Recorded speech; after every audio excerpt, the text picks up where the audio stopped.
Today is the day the Lord hath made. Rejoice and be glad in it. Hi, everybody. Hey. Come on. Hello. Thank you. Thank you. Rejoicing also means, yelling and shouting and having all sorts of fun, right? So, even if it is suddenly, 50 degrees lower than it was the last time, a week ago, but still, that's a slight exaggeration. I've never done that in my life. Anyway, glad to have you here. Glad to be here as usual. My home church, yay! So, anyway, let's join in the invocation. You can stand if you'd like. You don't have to if you don't want to. Oh, great Mother, Father God, we thank you so much for the opportunity to join together in fellowship with you. We ask that you be here along with all of our loved ones in spirit guides, angels, and any other beings of the light who wish to attend. We ask that the messages be filled with joy, our hearts be filled with joy, and that when we leave here, we understand more fully your love for us. In the name and nature of all that is holy. Amen. Amen. Have a seat. Thank you. Okay. I was actually, this had nothing to do with anything I was otherwise going to say up here, but I was listening to an oldies station, and they have had a whole bunch of 60s protest music on. And I'm sitting there going, wow, how appropriate is this for today, too, So, anyway, okay, that's my political statement. So, speaking of today's world, we're hearing a lot of information. Okay? Now, I put that word information in parentheses because a lot of times we'll hear something and we'll totally disregard it because of the source. Might be a news source that we know doesn't align with our personal beliefs, or might be a rumor that, we don't want to pay attention to, or might actually come from someone who we don't particularly like and we don't particularly respect. And as much as I don't like to say it, there are those people in all of our lives. Now, on the other hand, we may take as gospel, again, parentheses, something that we hear from a news source that we agree with, or a rumor if it confirms our own point of view, or from somebody that we love or trust. Okay, but I wonder how much we miss because of our preconceived notions. In the Chuang-Tzu of Taoism, it says, the fish trap exists because of the fish. Once you've gotten the fish, you can forget the trap. The rabbit snare exists because of the rabbit. Once you've gotten the rabbit, you can forget the snare. Words exist because of meaning. Once you've gotten the meaning, you can forget the words. Where can I find a man who has forgotten words so I can have a word with him? Now, what in the heck does that all mean? Well, it speaks of the uselessness of an item or a source or whatever once it's performed its function. Once you've caught the fish or the rabbit, then the trap becomes useless until you need it again, obviously. Once you've gotten the message, the messenger becomes useless. Okay? Now, does that mean that the person who delivered that message is useless? No, not at all. It means that as the vessel for delivering that message, we don't need to listen to that person again. We don't need to hear that message again. Okay? What it means is the way the message becomes given, or where the message came from, is irrelevant. Now, we all might prefer messages that we receive, coming to us in a different way. Like, I used to have a principal that whenever he wanted to talk to me, he'd put a note in my mailbox that said, "See me." say see me because you're a wonderful person or see me because you're in deep trouble. It just said see me. So until I could see him, there was a high anxiety until I could figure out exactly what he meant. So sometimes, we would prefer that the message not be given in the way it was given. I talked to him about that once. He didn't seem to think there was any problem with it. So he seemed to think it was my fault if I interpreted it, badly. But okay, I'll eat that. So no matter what the content, eventually, my nerves would go, okay, we're good. We don't need to get all hung up about this. And I'd be okay, and I'd be willing to more listen to what he had to say.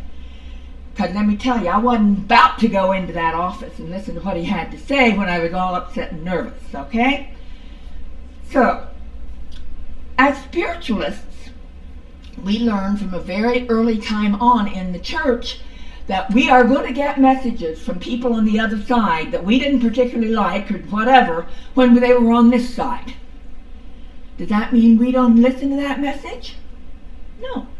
We listen to that message because we know that people on the other side can see things from a different perspective, and therefore we're going to listen to what they have to say. Now, does that mean we're going to agree with it? No. Does that mean we're going to follow the advice that's given? No. Remember, what happens on the other side mirrors what happens on this side. So it's the same kind of interaction there.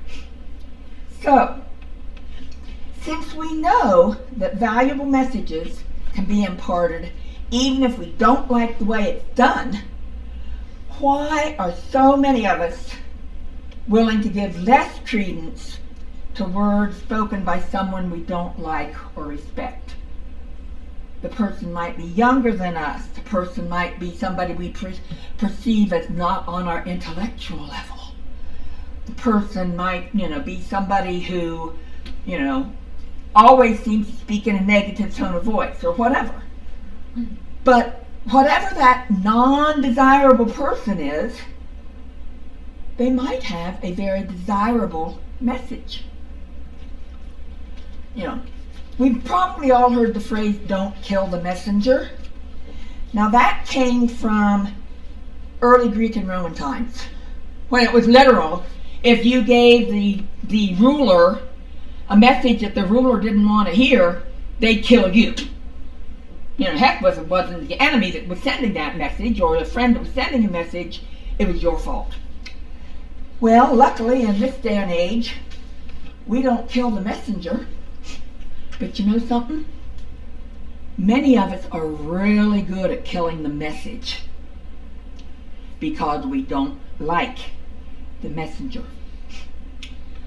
So what I'm suggesting today is that we consciously try to change that part of us that wants to kill that message so that we have available to us more of the wisdom of the world, even the wisdom that might come through a source that we don't like. So I have a story to share. Names and circumstances have been changed to protect the innocent or not so innocent. There's two men. We're going to call them Bob and Joe. Bob is one of these people that's very brash, very loud, very opinionated. One of those people that you just don't want to be around. But Bob is very, very good at his job. And then we have Joe. And Joe is quieter. Joe doesn't say much. Joe seems to go out of his way to get along with people. Joe is also very good at his job, but he also has just joined the company where Bob has been employed for many, many years. Well, Bob knew Joe from before, and Bob made it well known that Joe was not who people thought he was. He talked about how, he would blow things off, or how he would not do everything, or how he would take the credit for things that other people did. And nobody believed him because they looked at Joe as being a blowhard. Okay? We've all been in that situation before, I'm fairly sure. Well, turns out one day, Joe doesn't show up for work. Not only does he not show up for work, but he doesn't have in any way, shape, or form given to the people he works with the information they need to finish the project they're working on. So as a result, the project didn't get finished. And the company lost a lot of money and lost a lot of respect. And of course, Bob's over there going, yeah, I told you so, told you so. And the other people are going, if only we had, listened to Bob. And I guess a case can be made to say, well, if Bob were a different kind of person, maybe we would have listened to him. Well, true, but perhaps it's on us to ignore those qualities we don't like and really listen to what they're saying and then make the determination as to whether that information resounds with us or not. Remember, that way we're not killing the messenger, we're not killing the message. We're truly listening and deciding whether that message works for us. Now, St. Augustine said, a thing is not necessarily true because badly uttered, nor false because spoken magnificently. Now the converse to that would be, a thing is not necessarily false because badly uttered, nor true because spoken magnificently. Just because it's given to us in a way we don't like, or that we do like, from someone we don't like or we do like, does not have an effect on whether the message is actually true or not.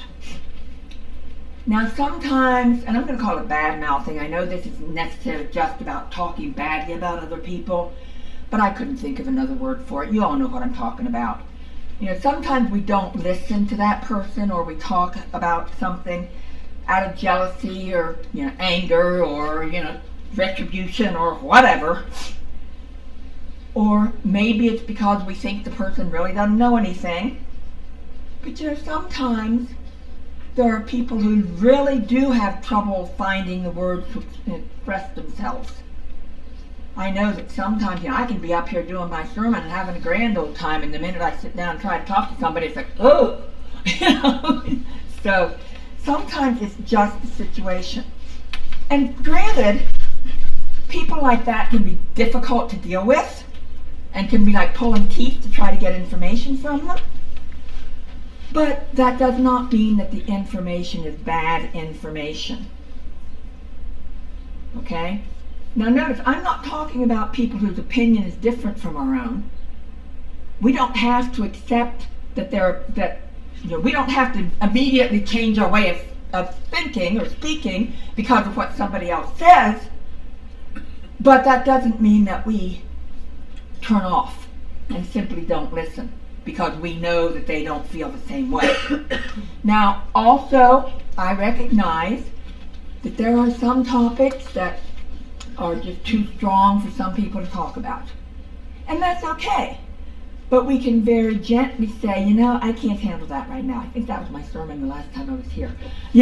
I can't handle that right now. Another quote from St. Augustine.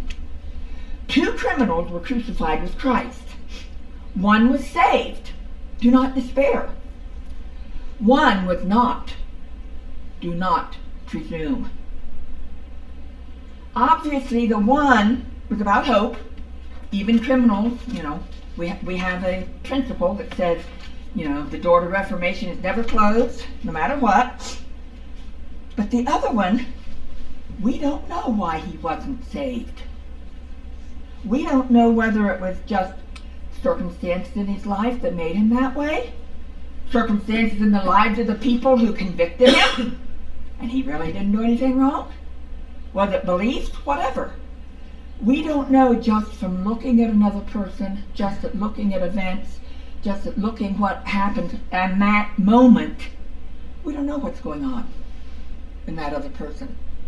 So we're really not in a position to judge the words of that other person just because they're the person that, comes across to us as being not someone we really want to converse with. Okay? Words exist because of meaning. Once you've gotten the meaning, you can forget the words. Where can I find a man who has forgotten words so I can have a word with him? Remember that quote that I read at the beginning of the sermon. So where can we go to find a person who can ignore the way the message was given so that we can truly understand the message? Well, I'd like to think that everybody in here, if not already that person, can become that person. I'd like to hope that we can all get around our irritations, frustrations, general discomfort, throw in whatever adjective you want to throw in there, to really try to understand what that other person's saying. I don't think it's necessary to agree with that other person, but we may be able to learn something very important by being able to listen to what that other person has to say. So, I don't want to be like the Romans and Greeks who killed the person who gave the message, but I also don't want to be like the person who doesn't even listen to the message because they don't like the person. Being totally non-judgmental is a wonderful goal, but it's certainly one that's not easy to meet, if it's even meetable at all. But if we are willing to overcome our judgmental minds just long enough to really listen to and hear, not physically hear, but in our brains hear the message, we might actually learn something. We might actually become better people. And wouldn't that be an absolutely wonderful thing? Thank y'all.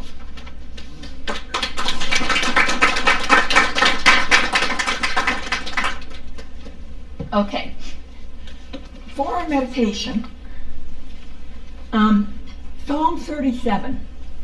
I posted a thing on Facebook the other day that said, Psalm 37, read it. And, well, it's a good one. I have selected parts of it. We're not going to be reading the whole thing because the whole thing is 4 pages long. But for the meditation, I'm going to read verses and give you a minute to think about the verses that I'm reading. Okay? So. You want lights out? Lights out, lights on, I don't care, whatever. There's enough light in here to read. Okay. So, get comfortable, whatever you need to do. Okay. Do not fret because of those who are evil, or be envious of those who do wrong. For like the grass, they will soon wither. Like green plants, they will soon die away.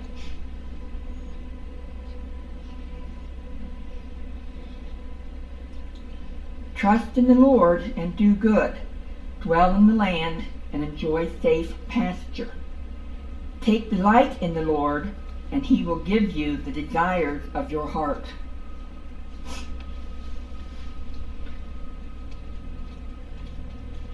Commit your way to the Lord. Trust in him, and he will do this. He will make your righteous reward shine like the dawn, your vindication like the noonday sun.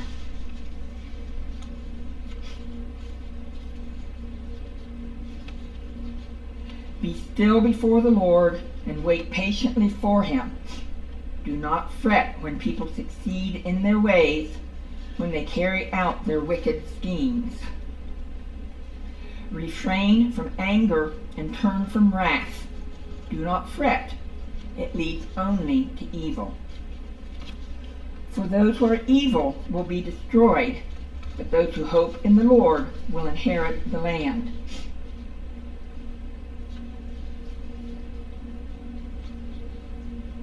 A little while, and the wicked will be no more.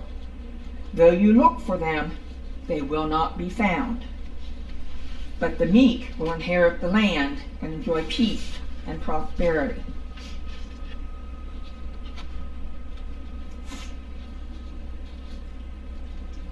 The Lord makes firm the steps of those who delight in him. Though he may stumble, he will not fall, for the Lord upholds him with his hand.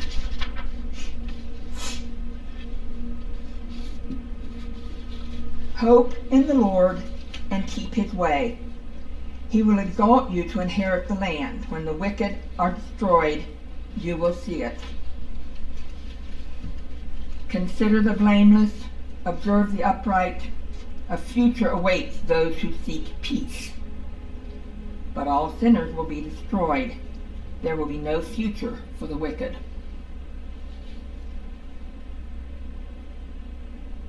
The salvation of the righteous comes from the Lord. He is their stronghold in time of trouble. The Lord helps them and delivers them. He delivers them from the wicked and saves them because they take refuge in him.